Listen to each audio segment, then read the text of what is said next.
It is time to leave your worries outside and laugh with us inside the Treehouse. I'm Dan O'Malley, along with Trey Trenholm and Raj Sharma on Tuesday, November 19th, 2024. Welcome inside the Treehouse. I have a lot planned in today's show for you. Happy to see Raj back inside the Treehouse. Good to be back. I know you were paying your respects and prayers and things at Temple for commemorating your father's passing a couple of years ago. Yep. I'm not really sure what to say. It's like I'd say you had my sympathies, but it was 2 years ago, so I'm not really sure what to say on that. No, other than that's where you were, and it's a very cool thing that you commemorate that each year. Yeah, it's a prayer that's done every year, and the priest that actually performed the funeral for my father was the one who actually did the prayers, and that was it was really cool, man. I learned a lot about what like that specific prayer is for. I mean, we do it every year, or I do it every year, and this time he just went kind of in depth because he didn't have anybody before me or after me on that day scheduled to do anything else. So he's like, let me tell you exactly why we do this. And it was very cool. And it was to put his, just make sure that he is at peace, and anything that I did in my, my youth and my growing up. And if I did anything wrong, to ask for forgiveness for that. And so it was just very nice. Good. Well, we're glad to have you back. Yeah. And we're all three members of the Fatherless Club. Because they've all passed. I think I referred to it once as the Dead Dads Club. And okay. At some point, just about everybody on the planet's gonna be in that club. And the three of us are. So we all can empathize and sympathize. Unless you're Jimmy Carter's kids. I think he's outlived all of them. He's the exception to the rule. That's why I couldn't say everyone eventually joins the club, because some old men just never kick it. Yeah. But the kids will, because they're like, man, I'm just tired of watching this old man. He's 100. Speaking of being tired of watching this old man, I didn't want to waste a whole lot of time talking about a lackluster fight from Friday night, Tyson versus Paul on Netflix. That's why we didn't talk about it yesterday with our bro Billy the Kid. But now that the conspiracy theories have started to roll in from the Tyson Paul fight, I'm intrigued again, because, man, the algorithms are showing me some interesting stuff yesterday and today. And one of my favorites was someone had taken video of Mike Tyson in his prime and compared it to the fight with Jake Paul. And there were moments, and I saw this during the fight, there were moments where I thought Mike Tyson could have landed a serious punch there or or here. And someone else noticed that and did all the work, so I didn't have to, thank you, where they went back and saw those similar instances and pulled from his prime fights where he did knock someone the F out with that same opening. So when you see those videos back and forth where Tyson looks like he's pulling punches, like not throwing it in the fight on Friday, whereas 30 years ago, he's damn near killing people with the same openings, it certainly makes you wonder, was it rigged a bit? You said a bit. You can take that part out. It was completely rigged. Okay. Yeah.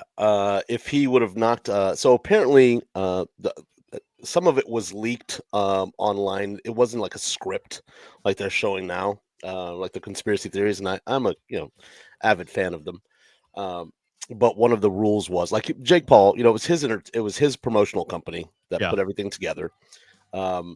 He picked the judges. Yep. And then if Mike Tyson would have knocked him out in the first round, he got $0. But if it went 8 rounds, he got 20 million. And if you noticed, it went all 8 rounds. Well, then what's the payday if it went 3 or 4 rounds? 0. I mean, that was the payday was beforehand was 40 million to Paul and 20 million to Tyson. But That's I think 8 rounds. Well, I mean, that's a conspiracy theory, but But I'll say that. But here's the thing: is I think they both, because I think Paul could have knocked Tyson out in the 3rd round. There was an opening about 40 seconds in to that fight that Mike could have. Michael Spinksed him. Yeah. And I'm sure Michael Spinks was watching that fight somewhere with his currently still has brain damage from the 91 seconds he fought Tyson. And in that moment of clarity, he thought he should be like me now. Well, yes.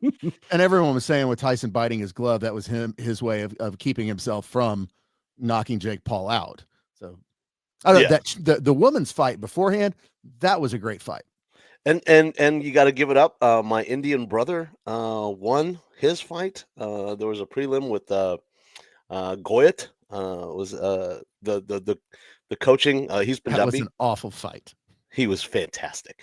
That was an awful. Raj is clearly biased here. He was fantastic. He earned his $11.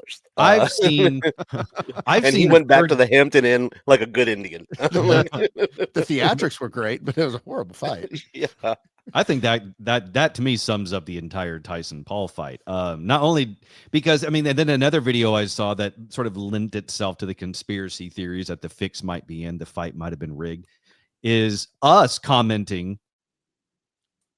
Me thinking back to our comments, watching Mike Tyson's training videos as they were being pumped out. He looked nothing like those in the actual fight. And so then I thought, well, maybe it was because those training videos came out before his severe ulcer. And I didn't realize, and Mike Tyson posted on social media after the fight, how grateful he was to get paid to have another fight, because he said over the summer he almost died. And I'm thinking, well, how bad of an ulcer was it? He said he had to have like 8 blood transfusions. He lost 25 pounds in the hospital. What kind of an ulcer is this? I believe it was gastroenteritis. So it's like multiple ulcers lining his stomach, where they probably have to go in and cauterize. He's probably internally bleeding for a very long time. But I don't care how much blood you lost or how much weight you lost. If you look at the training videos, if he would have just done the first round, in that form, Jake Paul would be having a funeral today. Yes. And that would have been the next most watched event on Netflix. But it's I don't know why anyone's surprised. It's boxing. This has been the problem with boxing for 25 years. Agreed. It's rigged. And it not only is it rigged, but when you build something up so much and then you were so let down because of the buildup, it's the boy who cried. What's that? It's a pay-per-view. Yeah, it's the boy who cried wolf kind of thing. I mean, I was a huge boxing fan back in the day. I loved watching boxing. And then I got sick of it because of the clearly fixed fights and the underwhelming main events. And that's where we were with the Tyson Paul fight. The good news is, though, Jake Paul still has a huge career in front of him when it comes to boxing. Mike Tyson's probably going to retire and live out his $20 million, in which case, good on him. But this does mean that Jake Paul is going to be lining up for his next fight. And that means, who are his next opponents going to be? Well, good news, because right here in the Treehouse, that's the wrong button. We already know who Jake Paul's next opponents are going to be.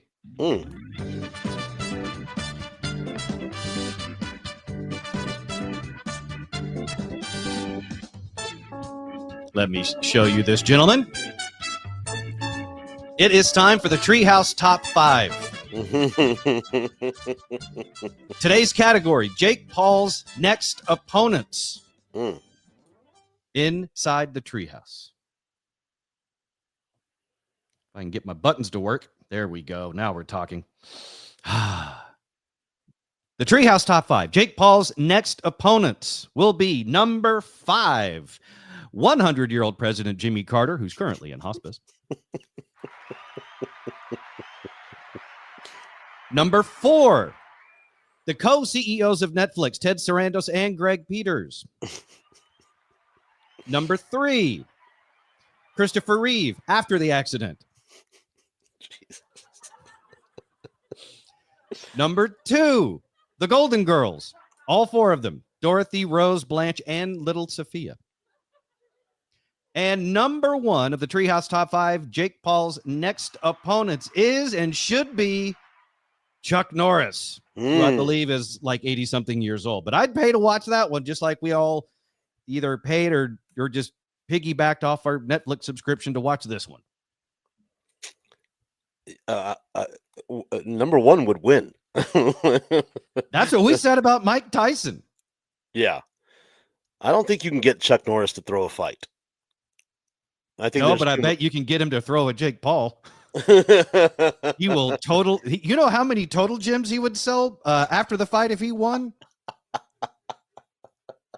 I'd buy it. I'd buy Honestly, at this point, I'd even watch Christy Brinkley kick Jake Paul's ass. Those are some great infomercials. I think he called out, and if I'm right, I believe he called out Conor McGregor for an actual MMA fight. And Conor McGregor accepted. Yes, he did. And I would watch that, but only if Conor McGregor comes in fully drunk. I think that's how he always fights. I don't. Well, then we're in for a treat. He's going to be a proper 08.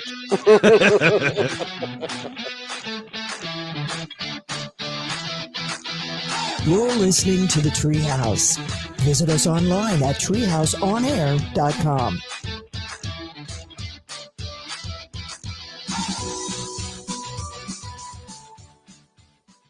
Let's get Daniel Cook from Cook DFW Roofing and Restoration into the Treehouse. 833-COOK-DFW for your free roof inspection.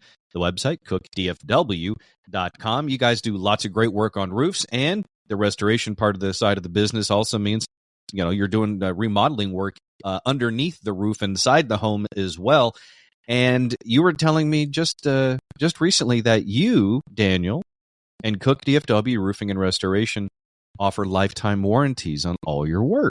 Yeah, Dan, that's something that we talked about for a while now, and we decided to go ahead and just pull the trigger on it. We've had excellent reviews. We've had excellent referrals. People really love our work when they give us a chance, and we just want to put our money where our mouth is. And, you know, and that's the best way I can always say that is just back it up. Back it up.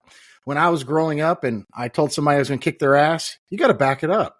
Well, now that I'm a grown man and we're doing professional services on people's homes, and I tell them that they're never going to have a better experience, I'm backing it up. We're going to take care of your home because we want you to have that peace of mind knowing that after we left, you have the very best product left behind. Your home is safe. Your family's taken care of, and that you don't have to worry about us not coming back. You can experience it for yourself, and you can put your money where Daniel's mouth is. And he'll honor it, as you just heard. Even if he dies, he's still going to honor this stuff. I mean, that's some serious integrity and quality craftsmanship to have the confidence to be like, yeah, this is how we do things. So you give the man a call for that free roof inspection, 833-COOK-DFW, the website, cookdfw.com.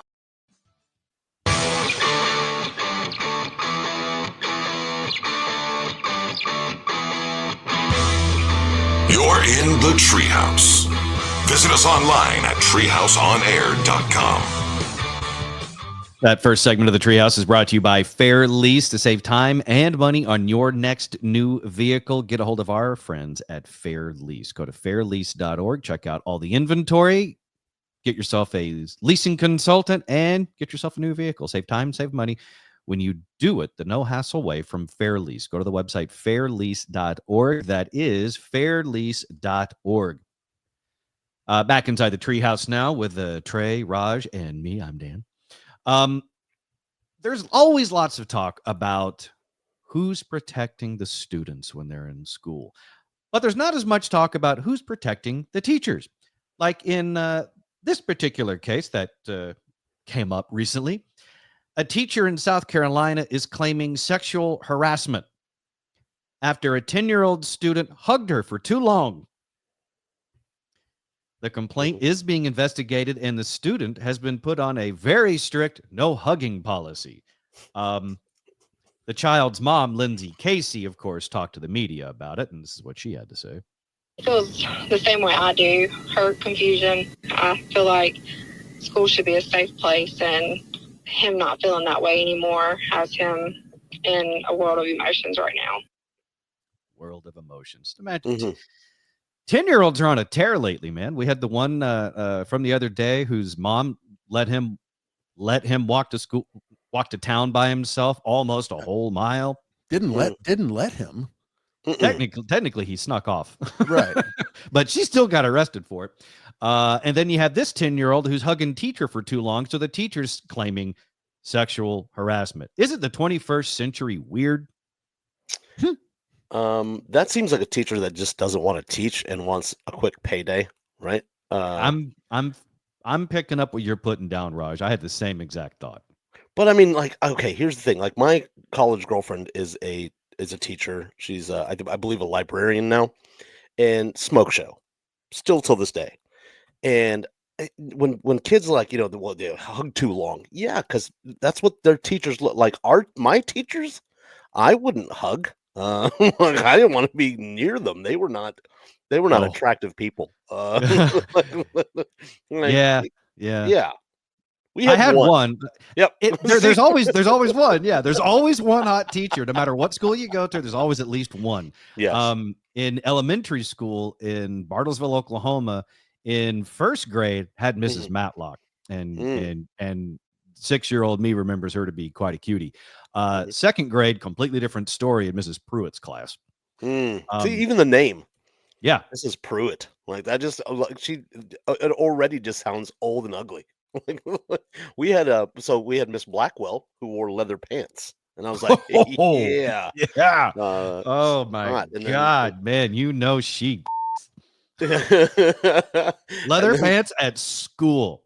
Yeah, if she's wearing that to school, just imagine what she's wearing out. That's what I'm saying. And then third grade, we had Miss Wisdom, and Mr. Wisdom didn't like her. I even remember in high school, I can't remember her name. I remember in high school at Lamar in Arlington, there was a teacher that was a brand new teacher at high school who had only graduated like 4 years prior. Okay. Had she come to teach 1 year earlier, she would have been a teacher for people she was students with. Maybe my math is wrong there somewhere. I'm trying to figure out how that was. Yeah. This is the problem of having an Indian guy on the show. I'm like, hang on. Had she, whatever, she was young and she was a cheerleader in high school, and then when she came back to teach at the same high school, she was also the the assistant cheerleading coach. Needless to say, she was popular among the male students. It was always the teaching assistant, the interns that came into school. They were always the smoke show. Yeah. That was one of my first adult flirts. Oh, I was a sophomore, and I think she was as well, but in college. and she was my AP English teacher's assistant, the teaching intern for the semester. Now, did you hit her over the head with a big pencil, or it's just, her forehead just said Danny? My big pencil days were elementary school, Trey. Thank you very much. This was high school. Different big pencil. And I remember the first kind of like a little exchange that she and I had was because she looked super hungover, and she probably was. And it was something about her Dr. Pepper and needing vodka in it or something like that. And that was when I had my first sort of awakening, thinking of like, oh, this big pencil works. I hope she doesn't call me up to write something on the blackboard. This big pencil's this is awake. Yeah. Trey, did you have the hot teacher in school? Fourth grade teacher, Miss Wilkins. She was hot. high school, not that much. Like, I can't think of anything. Again, there were some teaching assistants, interns, they were getting their college credits. They were always hot. I say, in my memory, they were always smoke shows. I think maybe just because they were closer to our age and you could flirt with them a little bit, that made them hotter. We also had a football coach like that. Yeah, he was young enough, and all the cheerleaders, and especially the female trainers on the football team staff were all flirting with the new young defensive coach. Yeah, we had two of them. We had two, and one of them was hooking up with the theater teacher that never actually taught theater. She taught some sort of like offshoot English, or like you were saying, AP English or whatever. But she liked the same thing, like the leather skirt and the lace tops, and like she did that. And they walked in on them visiting, I guess is what they would call it in Mesquite. But it was on the table in the science lab. Visiting. They were having sex. And yeah. Yeah, but we had two of the coaches that the women loved. Yeah, but there is now a South Carolina teacher has filed a sexual harassment complaint against one of her 10-year-old students after the child hugged her multiple times. In the complaint, the teacher says the child in October had laid his head on her chest while he hugged her. In another instance, also in October, the teacher says he pressed his body into hers and wrapped his arms around her. The teacher also claims that when she told him hugging from behind is very inappropriate and not to do it again. Does it say how old this teacher is? Because this screams of Gen Z, personal space BS. I do not have an age on the teacher. But I as liberal as I am, I don't want to be hugged from behind either for too long. That's just. I'm just wondering how it is an elementary school student knows a prison hug. That's what I was going to say.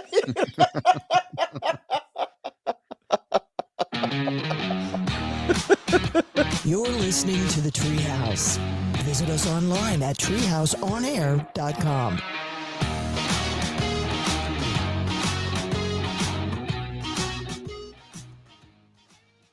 Let's get Jacqueline from Brooks Plumbing into the Treehouse now. For any and all of your plumbing wants and needs, give her and all of them there a call, 214-368-3838, the website brooksplumbingtexas.com. When I had my house in Dallas, Jacqueline, you came out a few times to help us with some issues, and your response time was phenomenal. And it wasn't just because it was me. It was because that's the kind of company you run. You go out of your way trying to help every client and try to get there as soon as you can. Well, I mean, the reality of it is that plumbing is unfortunately a need and not so much a want. Yes, you can want to remodel the bathroom and that's not pressing, but typically when it comes to service or leak investigations, et cetera, if you've got a stoppage on the main line and you don't know and you keep putting liquid or, waste into the drains, if it has nowhere to go, it will come back in the house. And at that point in time, it's no longer a want, it's a need. And that sort of thing can't wait. When you have those emergencies, you have got to figure out how to manage the crew so that you can have the best response time. That's right. And they'll show up and they'll do it quickly. Call Jacqueline from Brooks Plumbing for any and all of those plumbing wants and needs. 214-368-3838. And again, that website, brooksplumbingtexas.com.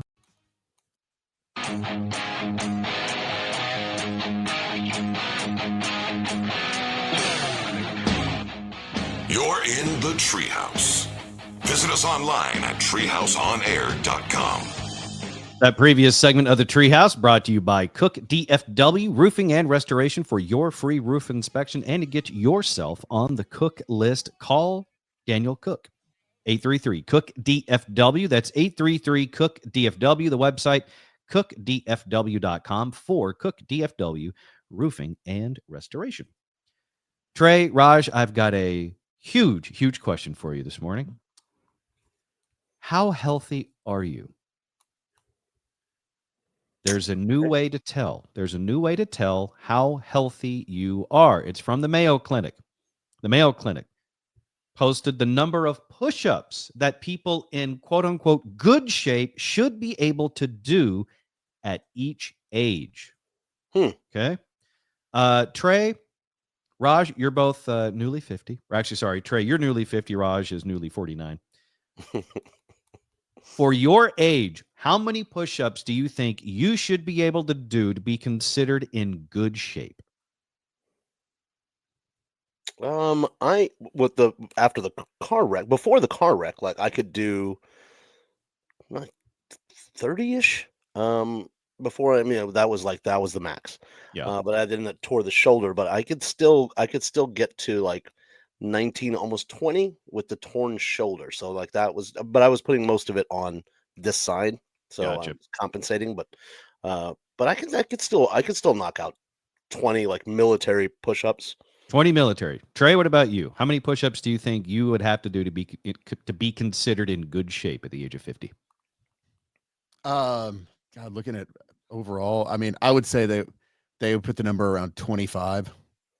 Okay. This is why this is fascinating to me, because you two are so very wrong, according to the Mayo Clinic. The Mayo Clinic posted guidelines for how many push-ups men and women should be able to do at various ages from age 25 to 65. At 55 years old, women should be able to do 10 push-ups. Men should be able to do 12. Okay. At 45, women should be able to do 14 push-ups, and men should be able to do 16. So in that 45 to 55-year-old bracket, as a dude, if you're doing between 12 and 16 push-ups, you are considered to be in good shape. For the other age groups, 25 years of age, 20 push-ups for women, 28 for men. So based on that, I feel like most of us would be in push-up years, 25 years old, which is pretty good for us. At the age of 35, 19 push-ups for women, 21 for men, and 65 years of age, 10 push-ups for women and 10 push-ups for men. You would be considered to be in good shape. Who's making a 65-year-old do push-ups? What kind of horrible human being is that? Jake Paul. Okay. Jake Paul. Yeah. Now, I happen to think that starting at age 75, being in good shape should just mean being able to go to the bathroom without having to call 911. Like, forget about the push-up thing. I mean, honestly, if you can go to the bathroom by yourself and not have to call 911, you can probably do a push-up. Because if you fall off the toilet, all you really got to do is one. Just to get yourself, off the floor. So that's going to be my barometer as to what's considered good shape. Obviously, the Mayo Clinic may disagree with me on that, but it did get me wondering about, okay, well, what are some of the notable world records when it comes to push-ups, right? The world record for the most push-ups in 1 hour, 3,378. That was set by Pop Larentiu in London, June 30th, 2023. He trained for 7 years, 5 days a week to achieve that record. And that's not all. Most push-ups in 1 hour by a woman, Holly Reese, known as the Lavender Legend. She set the record at 1,207 push-ups in an hour. Then there's the most push-ups in 30 seconds, set by Vijay Pandarang Shinde. That record is at 101 push-ups in 30 seconds. That's he's Indian, so I believe it. But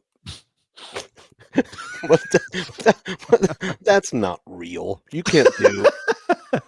VJ's lying to somebody. This is supposedly verified by the Guinness Book of World Records. Or has very short arms. Yes, that's true. He may have been born with the T-Rex arms, in which case that seems like cheating. However, the world record for the most number of non-stop push-ups, 10,507 push-ups by Minoru Yoshida of Japan. This was achieved in October of 1980. smashing the previous record by almost 2,900 push-ups. But there was no video, like you just trusting Guinness now. Like you're trusting the beer company to give you facts. One of the most potent beers in the world. You're trusting their judges. Like there's no footage of this guy from 1980. Well, not only that, but I mean, I'm how many reps are there from the Guinness Book of World Records? Because I get bored counting to like 20. I can't imagine counting to 10,507. You're going to have a team of people counting. Yeah, my buddy Sammy Obey did 1,000 shows in 1,000 days. Like he performed stand up every single day for 1,000 days, and he wanted Guinness to come out. And for one rep, you have to pay for their. It's $10,000 is the fee, but you have to pay for them to travel and to stay, and like their per diem. So it would have been like 40-50 grand per year is what you'd have to pay for them to come out. So these guys. That's why the Indian guy did so many in 30 seconds. It's very short.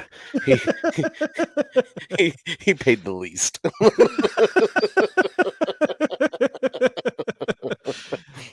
He may be fit, but he's still Indian and cheap. So. You're in the Treehouse. Visit us online at treehouseonair.com.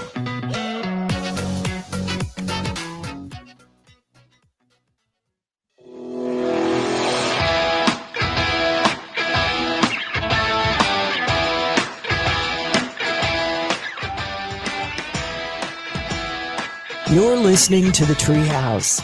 Visit us online at treehouseonair.com. A previous segment of The Treehouse brought to you by Brooks Plumbing. For any and all of your plumbing wants and needs, call Jacqueline at Brooks Plumbing, 214-368-3838. That's 214-368-3838. The website, brooksplumbingtexas.com. Once again, that is brooksplumbingtexas.com. Back inside the Treehouse now. Raj, what was it you were saying about push-ups? I was, if I remember right, I think that was like the thing back in the day was like Herschel Walker would do like before bed, he would do 1,000 push-ups and 1,000 sit-ups. Is that right? Well, did I hear that? His deal was he didn't lift weights. All he did was running, push-ups, and sit-ups, and he would do more. He would do like, I think it was like 1,000 in the morning and 1,000 at night, something like that. Based on the last time I heard him speak, some of that time would have been well spent reading. Yes, when he was running for, was it Congress? He or was it Senate? Senate, I believe. The Senate. I didn't understand a lot of that speech, but I'm like, he fills out a shirt well. Yeah. He's one of the few people on this planet that actually looks good in a polo. Yes, I was thinking the same thing, and I was like, but he shouldn't talk. They should have somebody that speaks for him. I mean, they're considering all we know about CTE, there probably should be a rule that, if you have played professional football, you cannot run for elected office. It's just better for everybody. Yeah. Well, speaking of world records, we were talking about the push-up world record, all the various push-ups world records that there are. Another world record breaking feat has occurred. This by a woman from Flower Mound, Texas. Okay, so in our own neck of the woods, Elise Ogletree set the world record for donating over 500 gallons of breast milk to help premature babies. Over 500 gallons of breast milk donated by Elise Ogletree. In case you're wondering, that is 2,645.58 liters. This actually breaks her own previous world record from 2014 of 1,569.79 liters. So she blew out her previous record by over 1,000. I'm sorry. By over 1,000 liters. Pretty impressive. Sure. And I would imagine her pumping machine looks a lot like one of those West Texas oil derricks. It's like Our, those our nipples probably do too. It's just shooting up into the sky.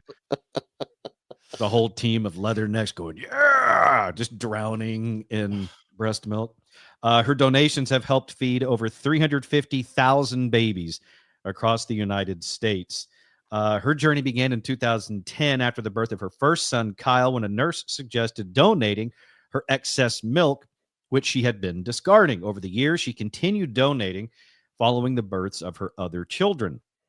And her rigorous schedule involved pumping every 3 to 4 hours, including at night, while maintaining a healthy diet and, of course, staying plenty hydrated. And according to Mother's Milk Bank of North Texas, her donations equivalent to feeding over 350,000 premature infants. So good on her. She's being a great human and better than most of us. But most wives complain about their husband's CPAP. I'm wondering what her husband thinks about her constant milking machines. I mean, you know, somewhere there's a cow on a dairy farm going, really, bitch? That's what I was like, when you said milking machine, I was like, that's the thing I thought of. It is like the little apparatus that they put. But yeah, that's I think that's excessive. I don't know Excessive what would breast milk or excessive do-goodery? no, excessive breast milk. Okay. And 350,000 strange kids drink your boob milk. That's kind of weird. Well, it's I providing don't a necessary function, a service. Isn't that what formula does? Is that the same? I don't have the people, the kids. I don't know what you call them. And we do. At this point, Raj, I'm glad you don't, because I think your idea of feeding them would just be sticking them in front of a bowl of people chow. I just always say leave an apple. Just, when you're going out the door, just throw an apple in the crib. If it gets hungry enough, it'll eat it. I think that's how it works. I don't know. Sorry, it's apple a baby. It's a baby, not a horse. Right. I mean, but that's why animals are better. Like animals off the jump, like come out running. Like these things just lay there. So just like apple sauce. I'm sorry. Let's not make it a full apple. Just toss a little Mott's in there, and like in the jar, or just pour it into the crib. Just pour it into the crib. It'll roll over. It'll snatch some up in its gullet. I don't know how it works. It's like a pelican. Put one of those water bottles like a hamster cage has. Yes. See, that's innovative thinking. Yeah, I didn't even think of that one.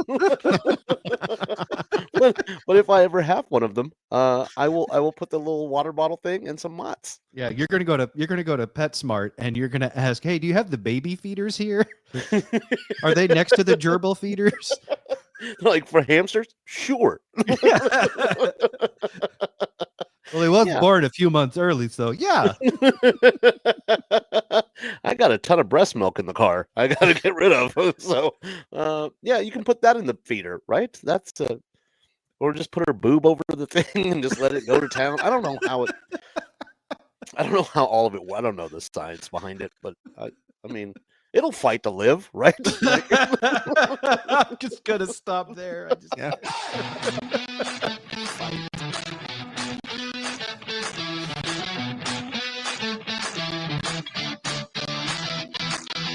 You're listening to the Treehouse. Visit us online at treehouseonair.com.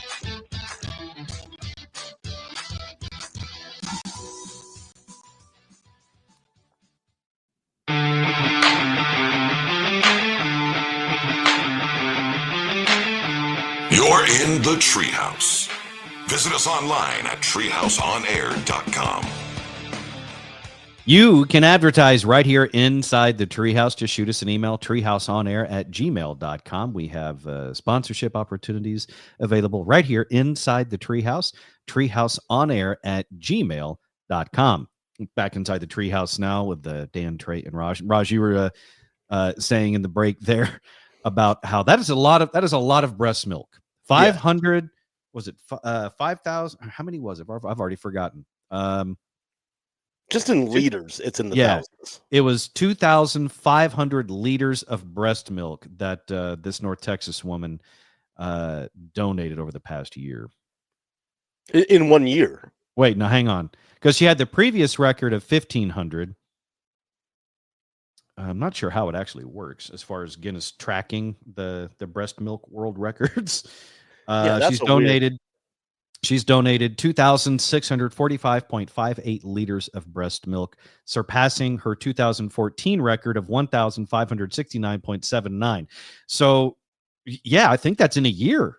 So he has to watch. I'm assuming it's a he, but the person from Guinness has to watch the whole time.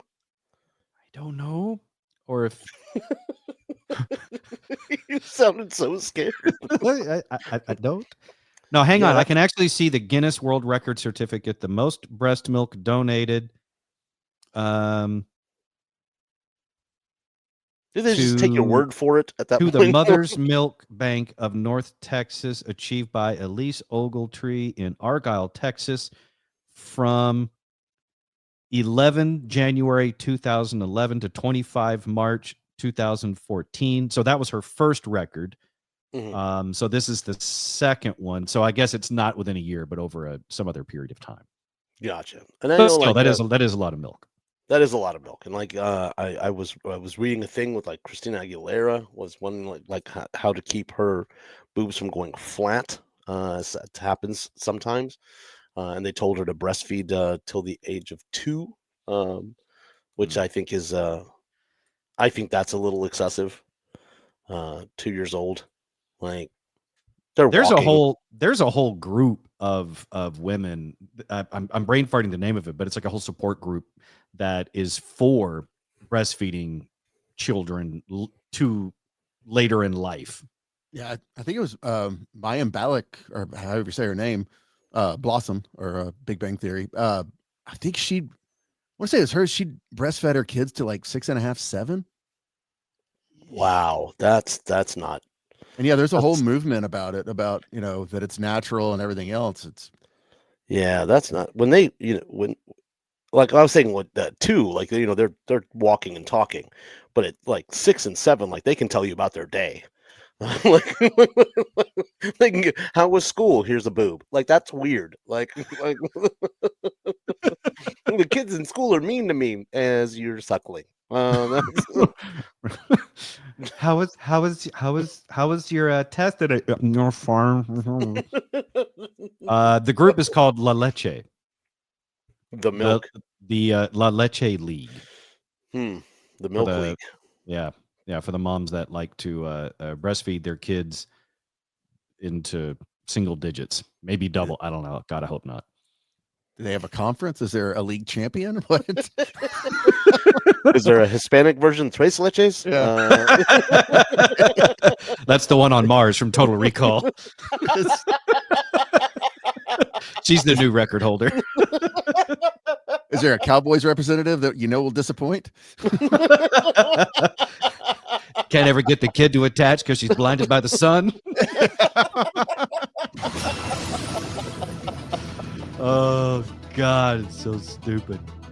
All right, today is Tuesday, November 19th, 2024. Let's celebrate with some birthdays. Probably best known as Kylo Ren in the newer Star Wars movies. Adam Driver turns 41. He got his big start and break, I guess, as Adam Sackler on HBO's Girls. Country singer Billy Currington is 51. Big hits include People Are Crazy. Must be doing something right. That's how country boys roll, and pretty good at drinking beer. That's a song. That's not me just saying it. Gail Devers, Olympic gold medal runner, is 58. She won gold in the 100-meter races at the 1992 and 1996 games, which is pretty impressive considering how she came close to having her feet amputated in 1990 during treatment for Graves' disease before making a full recovery. Jodie Foster, actor, director, producer. She is 62 today. Meg Ryan is 63 from When Harry Met Sally fame. And I think she's finally coming back a little bit from some bad plastic surgery. Not the worst we've ever seen, but She had like a lip thing that didn't come out too good. Oh, really? I didn't know that. Okay. Yeah. I think she's got some of that corrected now. Her kid, by the way, Jack Quaid, is very impressive on The Boys on Amazon Prime. Oh, okay. Yeah. Interesting. He got his dad's smile, and I don't know if he got anything from Meg Ryan. I have no idea. Other birthdays today, we've got Matt Sorum, drummer from Guns N' Roses, The Cult, and Velvet Revolver. He is 64 today. Allison Janney from Mom and The West Wing is 65. Ahmad Rashad, former Vikings wide receiver turned sportscaster, is 75. Calvin Klein, the fashion icon, is 82. And Ted Turner is 86 today. So happy birthday to all of them. Ted Turner's 86. Interesting. Ted Turner, 86 today. And although he passed in 2016, legendary Dan Haggerty, today is his birthday, from the life and times of Grizzly Adams. Before that, he played a biker and Easy Rider. And after all of that, he became one of the internet's classic memes of the 21st century, which is a really good head nod of approval. Yeah. I remember the Grizzly Adams. Was that the bear thing? Yeah, that was the bear. That's right. I remember that. Not to be confused with BJ and the Bear. Totally different. Was that a monkey? Yeah. No. Yes. Yeah. Yeah. Okay. BJ and the Bear was the chimpanzee, and Grizzly Adams was the guy, not the bear. 70s, 80s, it was a really confusing era. Yeah, I always wonder just how, like, the 70s had to be the best time to pitch a show. We're like, hey, there's an island. People are going to land there. It's going to be completely made up. We're going to give them their wildest fantasies. And there's going to be a little person that rings a bell. And they're like, you know what? Here's a bag of money. And Ricardo Montalban. Oh. Now you're just showing off.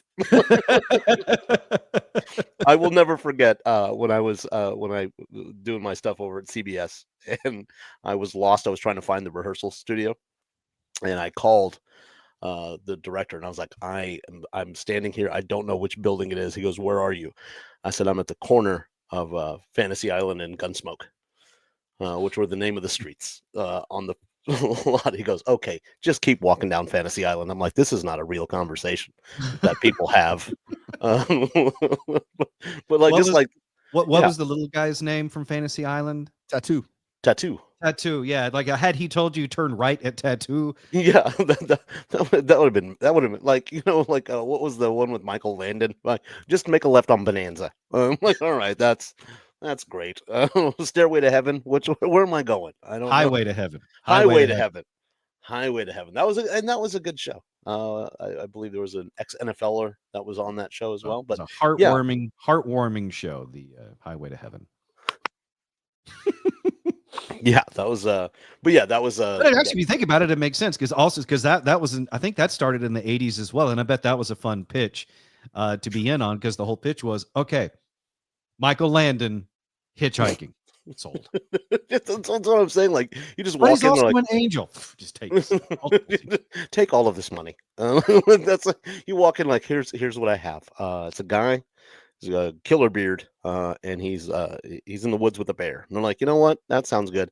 Bring in the guy with the monkey. It's like, I got a truck driver with a chimpanzee. He's like, how much money do you need? This sounds like the new sitcom titled The Aristocrats. You're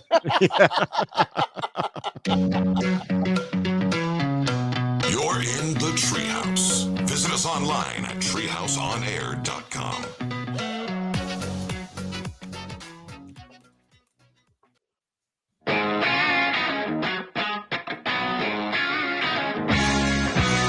You're in the Treehouse.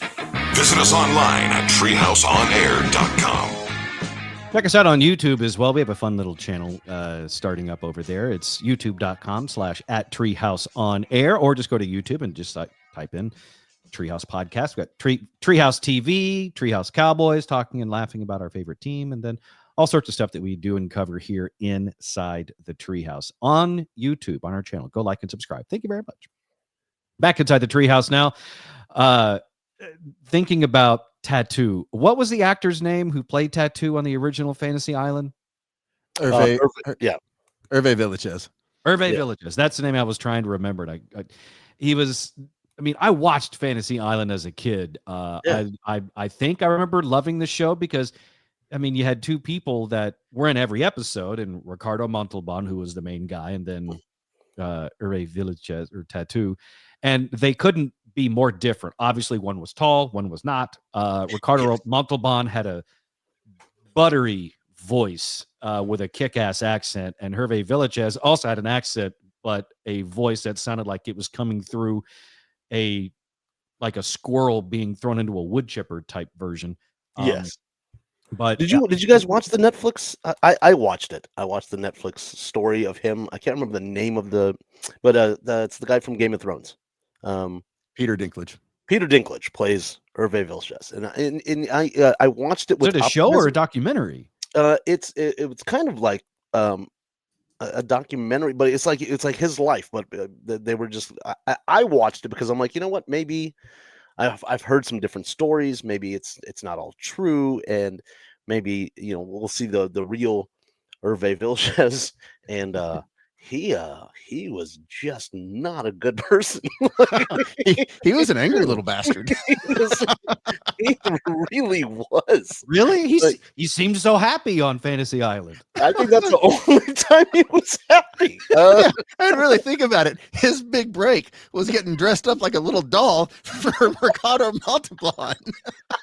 Okay. He was the Chihuahuas of the 70s and 80s. He was the original mini-me. Yeah. All He right. really was. I can see why then he was probably angry. But that had to have been in like Montalban's like rider. Like what do you want him to wear? Exactly what I wear. And if he doesn't, he gets punished violently. He stays in the tower. Well, that's the other thing is, they made him climb up and ring the bell. How long do you think that took? That's a lot of stairs for a little guy. I'm just saying. All the way to the top of that tower to ring that damn bell. Couldn't they have just tied a longer string to it, like on the ground? No, make the little dude climb up all those stairs. Just not have a bell. But no, yeah, I thought. I don't think this fantasy resort needs a Quasimodo. That's what it basically was. But I was like, you know what? Let me just see his side, and he was just a cokehead and just a drunk womanizer. And then when he killed himself, like he was in a drunk coke fuel haze, and he shot himself. And I didn't know this, and I found this out when I was watching the doc. The only reason his wife actually ran into the room and discovered him is because when he fired the first shot, he missed. Oh no! Oh, I don't know. Was he using a snub nose? Or was he like using a long gun and that's why he couldn't reach the trigger? It was a 20 tattoo. That is really sad though if you think about it. It's like, man, I'm drunk, I'm high. I can't do his accents. I'm not even gonna try. I can't take you. I'm gonna kill myself. Damn it, I missed. So he had to, and they show this in the final scene. Is like he had to balance the gun. He was so drunk and high. He had to balance the gun on a pillow and then shoot himself again. Like after the first time, like, you know what? I'm effed up. Let's just sleep this off. Yeah, I mean, because now you're sure he hit himself with the second one? He did. or when police arrived on scene, or there like 5 shells around, like, oh my god, this is a terrible crime scene we got. Oh, I missed. Damn it, I missed again. Ugh. Is there an automatic function on this? Poor bastard reloaded. If you miss 6 times, you stop trying to kill yourself. I think that's the rule. Yeah, you're right. If you have to reload, or if you have to go into the living room to ask your wife where the spare magazines are. Can you hold this for me? I think that's murder at that point. It was really awful. Oh, Yeah, but I and then get it. I get it. He was tiny and angry, probably mad because of his plight in the world, I guess. I guess so. But I mean, I have a lot of little people in my family, and some of them are very angry folk. I imagine he left this world the same way he came into it, which was tiny and angry. Well, and there's no typecasting. Because after he killed himself, I think it was like Jonathan Winters got the job. I don't know who the other guy was. So they sent him up the stairs? You go look at who replaced Tatu. Oh my God. It was just a fat white dude. They got to replace him. Still dressed up like Ricardo Montalban. Was he using the same costumes though as Tatu? So it's all short. That was his fantasy the whole time. It was just to be a jolly fat white guy. Well, I guess that was his fantasy come true. I think his fantasy just would have been that the bell would have been on the ground instead of up all those stairs. It could have just been a doorbell. The ding dong. That's all he had to do. In that case, it's probably a good thing he didn't live to see the days of Ring. Yeah, his fantasy was an elevator.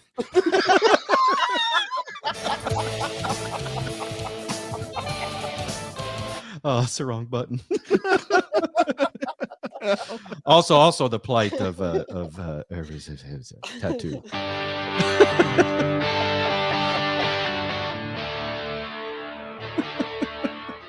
Sad story. Very sad story. Tragic. All right, that'll do it for us today, I believe. I think we've done enough damage. Damn it, I missed. Thanks for hanging out with us today. We appreciate it. We'll see you back here inside the Treehouse tomorrow.